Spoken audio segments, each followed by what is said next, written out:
Madalas dito mga idol, pinapalitan nila ng laman, kaya nakakabuisit eh. Babalik nyo ganyan, papalitan nyo ng item. Masyado naman kayong ano. O tignan nyo naman yung ibinalik nila. Hindi talaga ito mapapakinabangan kasi grabe naman laspag na laspag at talagang napakarami ng kalawang. Sira talaga. So yun, magandang araw mga idol. Ito pala ay RTS amin. So medyo ano na ako dito, diskumpiyado. Nabuksan na yung box. So bubuksan natin to. May video ako nito bago ko ipadala. Ayan o. Hindi na maganda yung pagkabalot niya. Ibig sabihin nabuksan na to. Pagka ganyan, diskumpiyado ako dyan. Hindi ako sigurado kung yung laman yan ito pa. Parang hindi na yung original na laman. Madalas dito mga idol, pinapalitan nila ng laman. Kaya nakakabuisit eh. Original yung pinapadala namin. Tapos kadalasan pinapalitan na ng laman.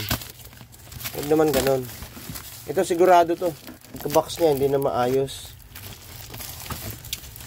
Hindi ko alam sino gumagawa nito. Kung si buyer. Ito yung buyer, galing siya ng yan, Sultan Kudarat, Mindanao. Hindi ko alam kung si buyer o si rider ang gumagawa ng mga ganito. Fender, tama naman. Ito yung pinadala natin, kulay black. Kaso bukas na. Buksan mo nga. Ay, replacement second hand oh. Anak kong teting naman eh. Replacement. Pinalitan, ibinalik nga. Pinalitan naman ng replacement. Grabe naman. Maayos naman kaming seller. Wag naman ganito mga idol. Babalik nyo ganyan. Nalulugi ang seller. Wag naman ganyan mga idol. Kung may problema ang item, pwede nyo return, refund. Pero wag naman ganyan gagawin nyo. Papalitan nyo ng item. Masyado naman kayong ano. Hindi ko po nila lahat ng buyer. Hindi ko rin nila lahat ng rider. Pero sa ganitong sitwasyon, hindi ko po alam kung rider ang may problema or si buyer. So, i-report ko to kay Shopee. Hindi lang yan mga idol. Meron pa akong isa. So, hindi lang isa. Napakarami. Hindi ko lang na-upload. Marami yan. Meron pa akong front shock. Magkano halaga ng front shock? Almost 5,000. Tapos ibabalik nila dito in RTS. Ang laman luma, sira. Pinalitan na nila. Yun mga idol, ito pala yung video ko nung una bago ko siya ipaship. Kaya makikita nyo, intact na intact yan. Brand new po yan at original. 100% original po yung pinapadala namin. Ngayon kung may problema po sa mga item, pwede nyo po kaming kontakin para po masettle natin yung mga problema. Pero wag naman ganon. Hindi ko alam kung bakit may mga gumagawa pa rin talaga ng ganito. Sobrang ano na nila.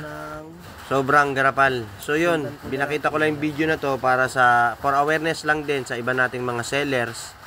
At payo ko naman sa mga gumagawa nito, sige lang, ipagpatuloy nyo yan at meron yan karma. Tapos ito namang susunod na video, ito po yung actual video ng binubuksan ng aking mga kasama dito, ng aking mga katulong dito.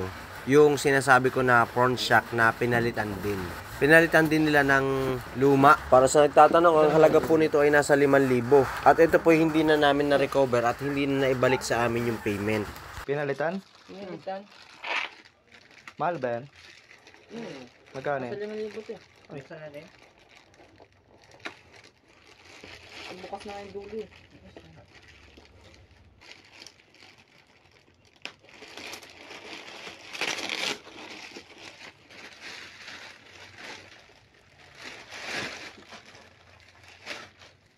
Nagkagaran na, hindi naman ganito packaging nun eh. Hanggaan pati. O tignan nyo naman yung ibinalik nila. Hindi talaga ito mapapakinabangan kasi grabe naman laspag na laspag at talagang napakarami ng kalawang. Sira talaga. Itong original. Oo, pinagkabitan oh. Kaya nga, luma nga. Pinagkabitan. Ayaw, kita mo naman sa itsura pa Tingnan lang. mo. Oh, Ang mahal na rin. pinalitan ka, mahal ito eh. Tapos yung susunod na video, so pakikita ko sa inyo yung pagbabalot namin ng item bago namin ipadala sa buyer.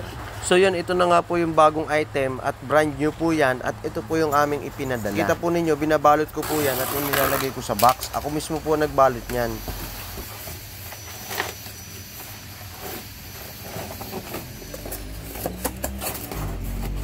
So yun, ito po napakaganda ng pagkabalot niyan at talagang intact na intact. At walang posibilidad na ma-damage po yung aming item. So yun, in-upload ko lang tong video ito for awareness sa ating mga sellers. At payo ko naman sa mga buyers and riders po tayong gagawa ng hindi maganda. Dahil asahan nyo, walang umaasenso sa paggawa ng hindi maganda. May mga karma po yan mga idol. At ang payo ko naman sa mga sellers na katulad ko, magbigay tayo ng magandang serbisyo sa ating mga buyers. Nang sa ganon, pagkatiwalaan nila tayo. So yun lang, maraming salamat sa panonood.